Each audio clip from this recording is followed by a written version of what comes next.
Hello, Paul Hamilton here. I guess this is more of a tip than a full tutorial, but did you know that just using the camera app, you can scan QR codes? So if you're a teacher that loves using QR codes, I've got a worksheet here that I found on the internet that has a QR code in the middle that I've just put a post-it over.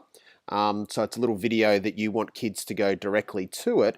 And if I remove that and hold that up just in the camera, you'll see right at the top there, or you should, the little reading, and it opens up that link to the QR code and goes to a video. Obviously on this worksheet is of a kind of recall, and it's the just a picture book that you could actually then watch. So just a great way of not having to download QR readers and so forth with your kids. Just show them that you can open up an app and you can start linking your video tutorials in maths or whatever directly to some of the worksheets that you're using. Paul Hamilton here, signing off.